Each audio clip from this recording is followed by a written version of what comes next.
नमस्कार, RN TV national में आपका स्वागत है और मैं हूं आपके साथ सुमन पाल। बुलेटिन की शुरुआत करते हैं गोरखपुर से, जहां पर मुख्यमंत्री योगी आदित्यनाथ ने दीनदयाल उपाध्याय गोरखपुर विश्वविद्यालय के क्रीड़ा परिषद द्वारा ही आयोजित पूर्वी क्षेत्र अंतर विश्वविद्यालय महिला बास्केटबॉल प्रतियोगिता का उद्घाटन किया। मुख्यमंत्री ने कहा कि खेलों का आयोजन युवाओं में ही टीम वर्क और अनुशासन और प्रतिस्पर्धा की भावना विकसित करने का महत्वपूर्ण माध्यम है। उन्होंने खिलाड़ियों को बेहतर प्रदर्शन और खेल भावना बनाए रखने के लिए प्रोत्साहित किया है। राजेश त्रिपाठी जी, फतेह बहादुर सिंह जी, इंजीनियर श्रवण कुमार निषाद जी, विधान परिषद सदस्य ध्रुव कुमार त्रिपाठी जी, भारतीय जनता पार्टी के जिला के अध्यक्ष श्री जनार्दन तिवारी जी, महानगर संयोजक श्री राजेश गुप्ता जी,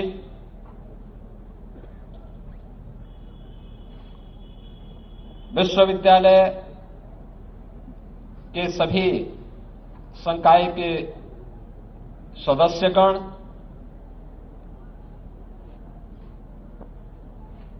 पूर्वी जोन से जुड़े हुए 14 राज्यों के 31 विश्वविद्यालयों से जुड़े हुए सभी प्रतिभागी टीम के सदस्य, इस पूरे टूर्नामेंट को जिन अधिकारियों, मैनेजर और कोचेज के सानिध्य में संपन्न हो रहा है, ऐसे सभी हमारे टीम मैनेजर, प्रतिभागी और इस कोचेज अन्य उपस्थित सभी यहां के छात्र छात्राएं, बहनों और भाइयों, मैं सबसे पहले मकर संक्रांति से प्रारंभ हुए east zone university basketball women tournament के आज के इस उद्घाटन कार्यक्रम के अवसर पर पूर्वी जोन से जुड़े हुए 14 राज्यों के सभी प्रतिभागी टीमों का, उनके मैनेजर और कोचेज का बाबा गोरखनाथ की इस पावन धरा पर उत्तर प्रदेश में आगमन पर हृदय से मैं स्वागत करता हूं। आप सभी का मैं हृदय से अभिनंदन करता हूं। मैं धन्यवाद देता हूं भारत सरकार के शिक्षा मंत्रालय को, जिन्होंने पूर्वी जोन की इस प्रतिष्ठित प्रतियोगिता के लिए दीनदयाल उपाध्याय गोरखपुर विश्वविद्यालय का चुनाव किया है। गोरखपुर शिवतार महायोगी गोरखनाथ की पावन साधना स्थली के साथ ही भारत की आध्यात्मिक, सांस्कृतिक और ऐतिहासिक पृष्ठभूमि का एक महानगर भी है, जनपद भी है। देश की अनेक महत्वपूर्ण घटनाओं का साक्षी यह जनपद और यह क्षेत्र है। यह जनपद जहां भारत की अत्यंत आध्यात्मिक और सांस्कृतिक पृष्ठभूमि का जनपद है, वहीं भारत के वैदिक साहित्य को वैश्विक मानचित्र पर प्रस्तुत करने का जो अभिनव कार्य पिछले 100 वर्षों से हो रहा है, वह गीता प्रेस डीसी गोरखपुर में स्थित है। भारत की आजादी के आंदोलन को एक नई ऊंचाई तक पहुंचाने वाले महान क्रांतिकारी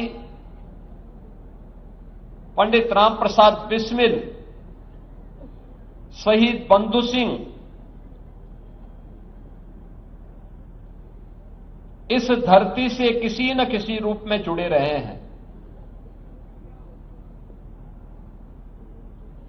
आजादी के आंदोलन का चोरी चोरा कि वह घटना जिसने विदेशी हुकूमत की चूलों को हिलाने का काम किया था, उसका संबंध भी इसी जनपद से है। हिंदी साहित्य के महान उपन्यासकार मुंशी प्रेमचंद की कर्मस्थली रही है। ऐसे अनेक विभूतियों से संबंध रखने वाली इस पावन धरा पर दीनदयाल उपाध्याय गोरखपुर विश्वविद्यालय उत्तर प्रदेश के उच्चतम से उच्च शिक्षा के एक महत्वपूर्ण केंद्र के रूप में पूर्वी उत्तर प्रदेश के छात्र छात्राओं के लिए एक महत्वपूर्ण केंद्र है।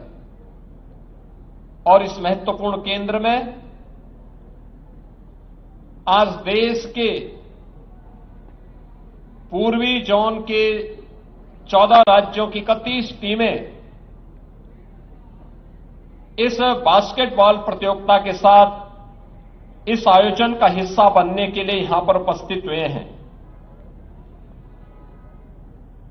जिन राज्यों के द्वारा प्रतिभाग किया जा रहा है उनमें बिहार, छत्तीसगढ़, मणिपुर, त्रिपुरा, नागालैंड, मिजोरम, सिक्किम, पश्चिमी बंगाल, उड़ीसा, झारखंड, असम, मेघालय, अरुणाचल प्रदेश के साथ ही उत्तर प्रदेश की टीम भी इस आयोजन का हिस्सा बनी है।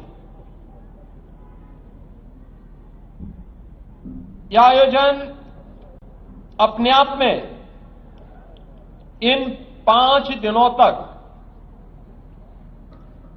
देश की बेटियों के उस उमंग और उत्साह के साथ ही जीवन के प्रत्येक क्षेत्र में बेटियां भी बेहतरीन प्रदर्शन कर सकती हैं, यह देखने का अवसर पूर्वी उत्तर प्रदेश के नागरिकों को और विश्वविद्यालय के छात्रों को प्राप्त होगा। क्योंकि इन 5 दिनों के अंदर जो अलग अलग लीग मैचेज होने हैं, मैं भी यहां पर परिचय देख रहा था। जब मैंने यहां पर अभी प्रातःकालीन सत्र में उद्घाटन सत्र के दौरान यहां पे दीनदयाल उपाध्याय गोरखपुर विश्वविद्यालय और शहीद नंद कुमार पटेल विश्वविद्यालय रायगढ़ की टीम का मैं परिचय ले रहा था, एकदम उत्साह से भरपूर, आत्मविश्वास से भरपूर ये दोनों टीमें अपने बेहतरीन खेल का परिचय देने के लिए यहां पर उतावला दिखाई दे रही हैं। और मुझे लगता है कि जब हम खेल की बात करते हैं तो आपने पिछले 11 वर्ष के अंदर देश के अंदर एक नई खेल संस्कृति को जन्म लेते हुए देखा है। याद करिए 2014 के पहले खेल और खेलकूद की प्रतियोगिता इस सरकार के एजेंडे का हिस्सा नहीं हुआ करता था। लोग ये मानते थे कि यह कोई प्रायोरिटी सेक्टर नहीं है, अक्सर इसकी उपेक्षा होती थी। इंटरनेशनल स्टैंडर्ड के इंफ्रास्ट्रक्चर न होने के नाते हमारे प्रतिभाशाली खिलाड़ी या तो पलायन करता था या कुंठित होकर के वह हताश और निराश बैठा रहता था। लेकिन अब देश के अंदर 2014 के बाद जिस प्रकार की एक नई खेल संस्कृति प्रधानमंत्री मोदी जी ने विकसित की है, आज वह देखते हुए बनती है। याद करिए जब उन्होंने देशवासियों को खेलो इंडिया खेलों के माध्यम से जोड़ने का आह्वान किया था, फिट इंडिया मूवमेंट के माध्यम से, एक स्वस्थ शरीर के माध्यम से कैसे हम सशक्त राष्ट्र के निर्माण की आधारशिला तैयार कर सकते हैं, इसकी प्रेरणा दी। सांसद खेलकूद प्रतियोगिता के माध्यम से गांव-गांव तक इन खेलकूद की प्रतियोगिताओं को हम आगे बढ़ाएं, इसके लिए उन्होंने प्रेरित किया। और अब तो जीवन के एक महत्वपूर्ण आयाम के रूप में खेल और खेलकूद से जुड़ी हुई गतिविधियां आज हम सब के लिए अत्यंत महत्वपूर्ण हो चुकी है। याद रखिए, ये खेलकूद की गतिविधियों में हमारे भारत की प्राचीन परंपरा ने सदैव उसको महत्व दिया है। जब भारतीय ऋषि परंपरा इस बात का उद्घोष करती है कि शरीर माध्यम खलु धर्म साधनम, तो वह अचानक नहीं कहती। उसके पीछे का भाव यही रहता है कि जीवन के जितने भी साधन हैं उन सबको स्वस्थ शरीर से ही प्राप्त किया जा सकता है। ये भारतीय ऋषि परंपरा वैसे ही नहीं कहती है, इसके पीछे प्रत्येक नागरिक को स्वस्थ रहने के लिए एक नई प्रेरणा भी प्रदान की जा रही है। और स्वस्थ शरीर तभी होगा, तभी किसी व्यक्ति के पास होगा जब वह उस पर उचित ध्यान देगा, नियम और संयम से रहेगा, जीवन में अनुशासन का पालन करेगा। यह अनुशासन उसे न केवल जीवन में नियम और संयम से रहने के लिए बल्कि उसको अपने शरीर पर ध्यान देने और उसके माध्यम से, स्वस्थ शरीर के माध्यम से अपने समाज को भी और राष्ट्र को भी सशक्त बनाने की एक दृढ़ इच्छा की शक्ति के साथ कार्य करने के लिए उसे प्रेरित करती है। आज खेलकूद को तमाम परिवारों ने अपने जीवन का हिस्सा बनाया है और मैं देखता हूं देश के अंदर कई राज्यों में अभिभावक बेटा और बेटी के बीच में भेदभाव नहीं करता, बल्कि प्रारंभ में ही इस बात को अनुभव करता है कि अगर बच्चा पढ़ाई लिखाई के अलावा किसी एक खेल में रुचि लेता है तो पूरा ध्यान अभिभावक उसके लिए उस खेल विशेष पर लागू करने का प्रयास करता है, उसे प्रोत्साहित करता है, उस प्रकार की सुविधाएं उपलब्ध करवाता है। आज उसी का परिणाम है कि हम लोग भारी पैमाने पर खेल के उस इंफ्रास्ट्रक्चर को आगे बढ़ाने में मदद कर पा रहे हैं। उत्तर प्रदेश में हम लोगों ने हर ग्राम पंचायत में खेल के मैदान के कार्यक्रम को प्राथमिकता का विषय बनाया है। ग्राम पंचायत हो या नगर निकाय, वहां ओपन जिम के निर्माण हो, ब्लॉक स्तर पर मिनी स्टेडियम का निर्माण हो, जिले स्तर पर स्टेडियम के निर्माण हो, ये सभी कार्यक्रम युद्ध स्तर पर आगे बढ़े। अब केवल ओलंपिक में या कॉमनवेल्थ या एशियाड में या वर्ल्ड चैंपियनशिप में मेडल प्राप्त करने वाले खिलाड़ियों को केवल अब भारत सरकार ही पुरस्कार नहीं देती है, विभिन्न राज्य सरकारें भी इसके लिए उन्हें पुरस्कृत करती हैं। ओलंपिक उत्तर प्रदेश की हमारी सरकार, अगर कोई उत्तर प्रदेश का नौजवान ओलंपिक के लिए क्वालिफाई करता और टीम में प्रतिभाग करता है तो हम उस प्रतिभागी को 10 लाख रुपए की मदद प्रतिभाग करने के लिए उपलब्ध करवाते हैं। उसके लिए स्पोर्ट्स किट उपलब्ध करवाते हैं।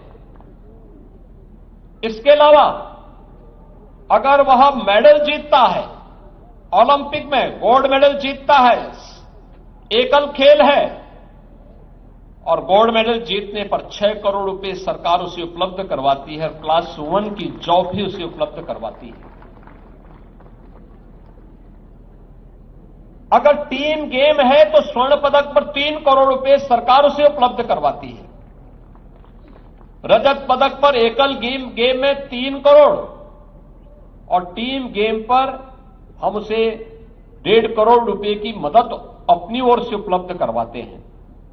ऐसे ही कांस्य पदक में भी हम उपलब्ध कराते हैं। एशियाड में, कॉमनवेल्थ गेम्स में, वर्ल्ड चैंपियनशिप में जो भी खिलाड़ी इन प्रतियोगिताओं में प्रतिभाग करता है, मेडल जीतता है, अब तक हम उत्तर प्रदेश के अंदर 500 से अधिक खिलाड़ियों को, जिन्होंने ओलंपिक में, कॉमनवेल्थ गेम्स में, एशियाड में, वर्ल्ड चैंपियनशिप में मेडल प्राप्त किए हैं, उन्हें हमने उत्तर प्रदेश के अंदर अलग अलग विभागों में उन्हें सीधे नौकरी दी है। डिप्टी एसपी का पद दिया है, तहसीलदार का दिया है, क्षेत्र। इससे पहले मुख्यमंत्री योगी आदित्यनाथ ने गोरखपुर मंदिर में ही आयोजित जनता दर्शन कार्यक्रम में आम जनता से सीधे संवाद किया। इस दौरान ही मुख्यमंत्री ने उपस्थित नागरिकों की समस्याएं सुनी हैं, उनके समाधान के लिए संबंधित अधिकारियों को आवश्यक दिशा निर्देश दिए हैं।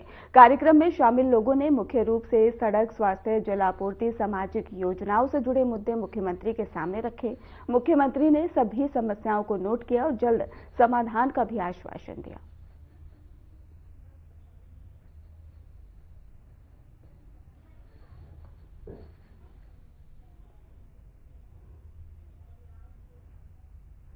जहाज एमटी वैलेंट रोड के ही 16 भारतीय क्रू मेंबर ईरानी रिवोल्यूशनरी गार्डन कॉम्पस में ही हिरासत में हैं और इंजीनियर केतन मेहता के माता पिता ने प्रधानमंत्री नरेंद्र मोदी से अपने बेटे और अन्य क्रू सदस्यों को ही सुरक्षित वापस लाने की अपील की है। भारतीय परिवारों ने ही सरकार से जल्द कार्रवाई की भी मांग की है।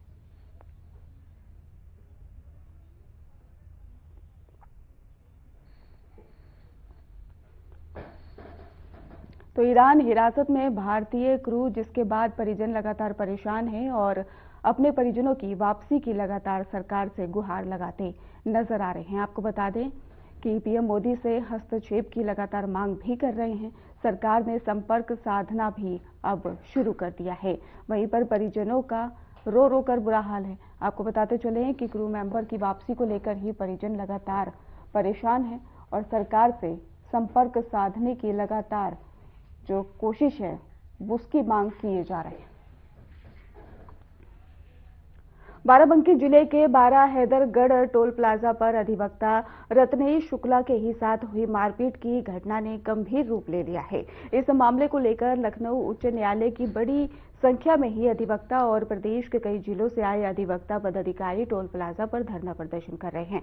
प्रदर्शन कर रहे अधिवक्ता पुलिस मुर्दाबाद के नारे लगाते हुए आरोपी टोल कर्मियों और मैनेजर के खिलाफ ही कड़ी कार्रवाई की मांग कर रहे हैं। अधिवक्ताओं का आरोप है कि आरोपियों पर केवल धारा 151 के तहत चालान किया जाना न्याय के साथ ही खिलवाड़ है और जिससे उनका आक्रोश और अधिक बढ़ गया है। टोल प्लाजा का ही लगातार घेराव कर जोरदार प्रदर्शन किया जा रहा है। इस दौरान ही मौके पर मौजूद अपर पुलिस अधीक्षक और प्रदर्शनकारियों के बीच में कई बार धक्का मुक्की की स्थिति बनी है। और आपको बता दें, हालात को काबू में ही रखने के लिए एक कंपनी पीएसी, 1 दर्जन से ज्यादा थाना प्रभारी और कई पुलिस उपाधीक्षकों को भी मौके पर तैनात किया गया है।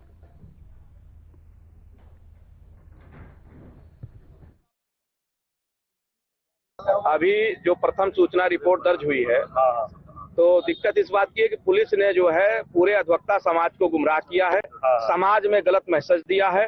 कुछ सरकार के करीबी यहाँ पर आकर के पुलिस वालों से मिल करके कहीं ना कहीं उन्होंने गलत मैसेज समाज को दिया है। जिस धारा में प्रथम सूचना रिपोर्ट दर्ज हुई, उस धारा में जेल ना भेज करके 151 में चालान किया गया है, ऐसी जानकारी प्राप्त हुई है। जो कि बहुत दुखद और निंदनीय है। हाँ नमस्कार, आप देख रहे हैं RN national TV news channel. आपको बता दें कि उत्तर प्रदेश के बाराबंकी जिले के लखनऊ सुल्तानपुर नेशनल हाईवे पर जो है एक उच्च न्यायालय के अधिवक्ता के पिटाई का मामला लगातार सुर्खियों में था, जिसके बाद जो है बड़ी संख्या में अधिवक्ताओं का जोरदार प्रदर्शन जारी था। जिस मामले को लेकर अगर हम बात करें, पुलिस अधीक्षक अर्पित विजयवर्गीय के नेतृत्व में लगातार हम बात करें, कई थानों की फोर्स यहां पर मौजूद है और अपर पुलिस अधीक्षक यहां पर उत्तरी मौजूद है और कई सीओ मौजूद है। तो साफ रूप से जो मामला है वो लगातार तूल पकड़ रहा था, लेकिन मामला शांत हो गया है और कुछ देर कई घंटे टोल जो है फ्री हो गया था, खोल दिया गया था। मामले को लेकर अगर हम बात करें, यहां पर बड़ी संख्या में एक गाड़ी पीएससी और भारी संख्या में पुलिस बलों की तैनाती थी। लेकिन बड़ा सवाल उठता है कि उत्तर प्रदेश के बाराबंकी जिले के 12 टोल प्लाजा पर आए दिन मामला सुर्खियों में रहता है। इससे पहले जो है क्षेत्रीय विधायक द्वारा भी यहां पर जो है मारपीट की घटना सामने आई थी और उससे पहले अमेठी के जो पूर्व मंत्री रहे उनका भी मामला यहां पर सुर्खियों में रहा है। तो ऐसे में बड़ा मामला शर्मसार करने का लगातार जब टोल पर सामने आता है, उसके बाद फिर मतलब कार्रवाई की बात कही जाती है, लेकिन महज खाना पूर्ति के चलते आए दिन टोल पर घटनाएं लगातार बढ़ती रहती हैं। अब देखना होगा इस मामले के बाद क्या जो है कार्रवाई होती, जबकि टोल मैनेजर सहित कई लोगों को गिरफ्तार किया गया और मामले को लेकर कार्रवाई के सख्त निर्देश भी दिए जा रहे हैं। देखना होगा क्या अपडेट सामने निकल कर आता है। RN TV national news channel के लिए बाराबंकी से जितेंद्र शुक्ला।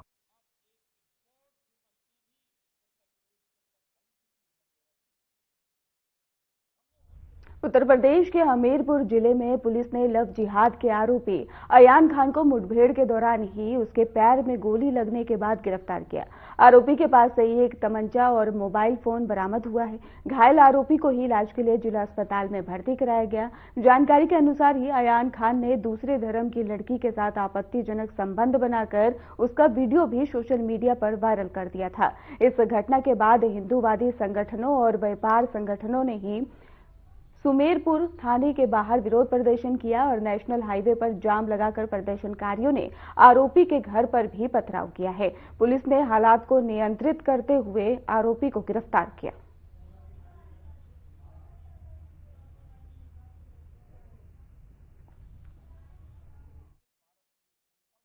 थाना सुमेरपुर पर वादी की नाबालिग पुत्री के साथ दुष्कर्म, जबरन धर्म परिवर्तन कराने का प्रयास, वीडियो बनाकर वायरल करना, आरोपी व उसके पिता के द्वारा दबाव बनाना व जान से मारने की धमकी देने के संबंध में अभियोग पंजीकृत किया गया।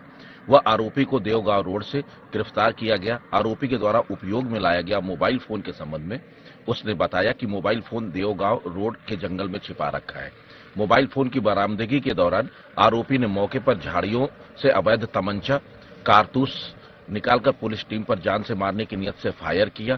पुलिस टीम द्वारा आत्मरक्षार्थ की गई जवाबी कार्रवाई में आरोपी के पैर में गोली लगी है, जिसे मौके से ही अवैध तमंचा व कारतूस के साथ गिरफ्तार कर उपचार हेतु भेजा गया है। प्रकरण में अनावश्यक वैधानिक कार्रवाई की जा रही है।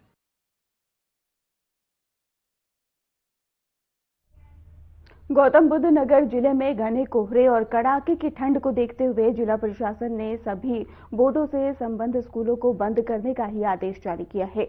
जिला बेसिक शिक्षा अधिकारी कार्यालय गौतम बुद्ध नगर के अनुसार ही सीबीएसई और आईसीएसई और इसके साथ ही आपको बता दें कि आईबी यूपी बोर्ड और अन्य सभी बोर्डों से जुड़े स्कूलों में ही नर्सरी से कक्षा 8 तक की कक्षाएं 16 जनवरी से 17 जनवरी 2026 तक बंद रहेंगी। और आदेश में स्पष्ट किया गया है कि ये निर्देश सरकारी सहायता प्राप्त और निजी सभी स्कूलों पर समान रूप से लागू होगा। इसका सख्ती से ही पालन जो है सुनिश्चित किया जाएगा। हालांकि स्कूलों के शिक्षक और अन्य कर्मचारी सामान्य दिनों की तरह विद्यालयों में ही उपस्थित रहेंगे। प्रशासन ने कहा है कि ये निर्णय विद्यार्थियों के स्वास्थ्य सुरक्षा को ध्यान में रखते हुए लिया गया है। मौसम की स्थिति में सुधार के बाद आगे की जानकारी जारी की जाएगी।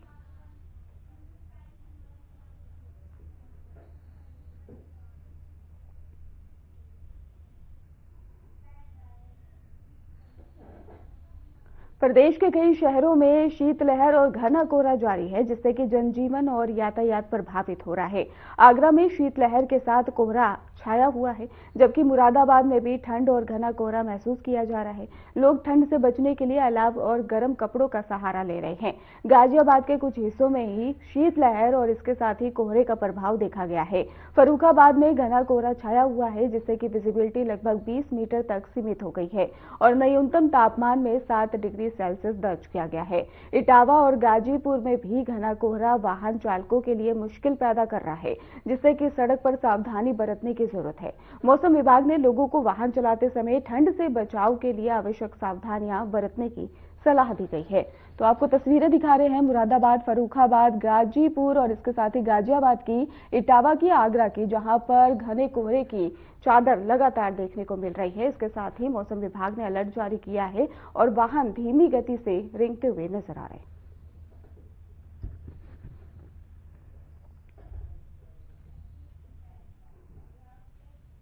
माघ मेला शुरू होते ही संगम घाट पर भारी संख्या में श्रद्धालु जुट गए हैं। इस दौरान ही श्रद्धालुओं ने धार्मिक अनुष्ठान और स्नान करते हुए अपने पापों की क्षमा की कामना भी की है। माघ मेला प्रयागराज में क्षेत्रीय और राष्ट्रीय स्तर पर ही धार्मिक आस्था का महत्वपूर्ण आयोजन माना जाता है और प्रशासन ने भी बड़ी संख्या में लोगों के सुरक्षित प्रवेश और निकासी के लिए सुरक्षा, यातायात और स्वास्थ्य सुविधाओं को ध्यान में रखते हुए मजबूत कर दिया है। स्थानीय प्रशासन ने श्रद्धालुओं से अनुशासन बनाए रखने, कोविड-19 सहित स्वास्थ्य संबंधी सावधानियों का पालन करने का भी अनुरोध किया है।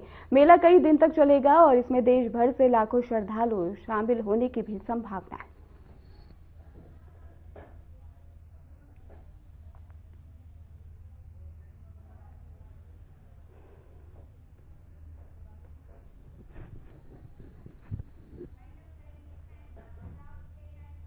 फिलहाल खास बुलेटिन में बस इतना ही। आप देखते रहिए RNTV नेशनल।